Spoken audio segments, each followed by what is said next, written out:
I can't say any more than what's been said, other than the fact that, you know, I appreciate Mr. Brube apologizing and telling me if he caused any trepidation and stuff for me. In this process, I've had some people say that Mr. Brube himself said that he'd been called some things. I have too been. I got thick skin, and I can take anybody calling me anything. Just realize that I may talk to you back. With that being said, though, just so everybody knows, here, I've had my mom called and said things about me. I know who did, by the way. I've had my extended family who don't even live in the city have been called and by residents and have been said things about me. And then, of course, as Neil alluded to, my work. And those are things I think shouldn't be handled in a process. I would like to shake Mr. O'Neill, you said we shook your hands and stuff. I'd like to shake everybody's hands and still say, we're still buddies, let's go on and let's build this public works building and figure out where to build it. Obviously this site is not the site to build it in. I do appreciate everybody coming out, and I just really, I was a little hurt by the fact that the residents that voted me in that have confidence in me would call me the things they did. And I just want people to know that is not cool. And but I do appreciate you. Man to man, let's talk. Man to woman, either. But to do things behind my back and stab me in the back and stuff like that, I didn't appreciate it. And it wasn't just Neil or Neil. It wasn't Neil. It wasn't Neil. You know. Yeah. So I just so you know, Neil did apologize, and we're good. And everything's good with my employment. But I did tell my boss that if between my career and being on city council, I'd resign today.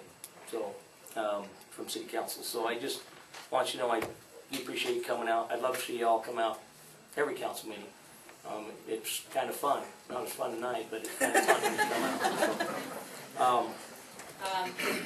Briefly, I like to think I'm a lifelong learner, and I've learned some things tonight.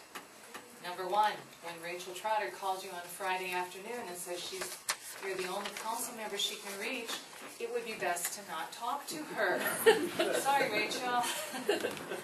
But some of the things that I was quoted as saying, Rachel probably quoted me correctly, however, they're a little bit out of context. So I would appreciate a little latitude there, folks. Also, don't reply to an email in the heat of a moment. That would be my apology.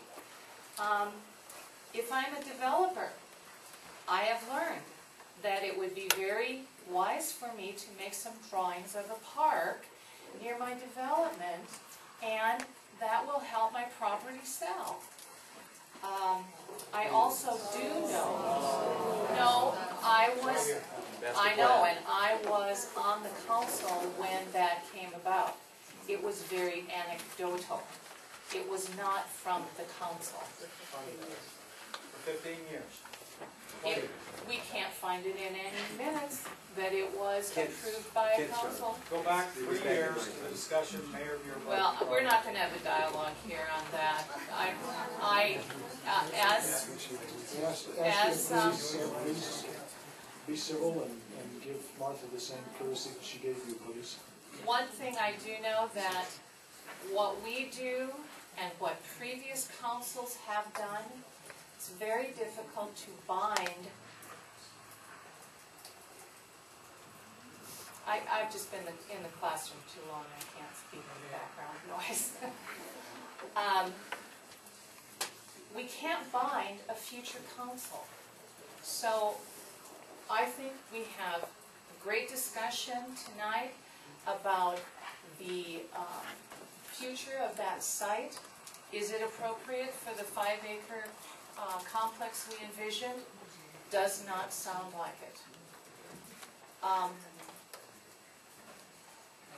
What some future council may do with that site, I don't know. And our general plans are documents that are reviewed at least every 5 years. The city evolves. Places that we thought would be residential, perhaps on a corridor on Washington, they may not always stay that way. So just know that a document like that does evolve. And we do have some plans for review coming up soon. So, thank you. It's obvious that we need to come to some sort of a resolution. We are going to take a very careful look. We're going to look at some options that would preclude that from being developed.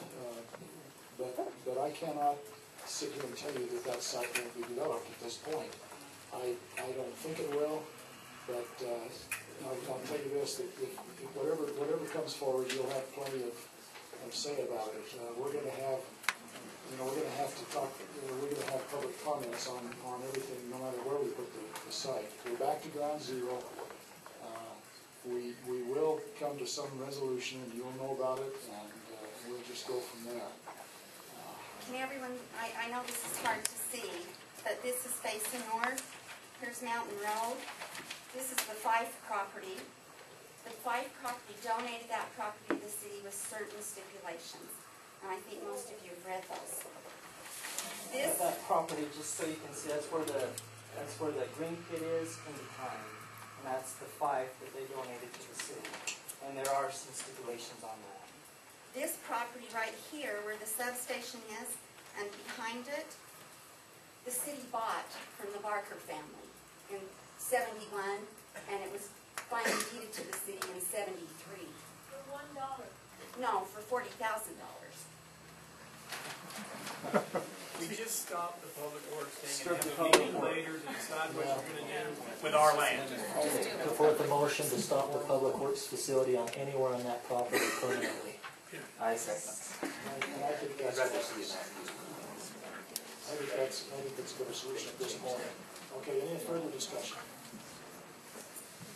Did you get that final motion? Okay, and it's been seconded. Further discussion? All right. Greg moved to amend his motion that we do not, that we currently remove the entire site for a public works facility. Permanently zoned. Okay, Wade? Yes. Brett? Yes. Carl? Yes. Ron? Yes. And Martha? Yes. Okay, that vote is unanimous, that public works facility is permanently removed from that site. Well, what a night, huh? All right, we'll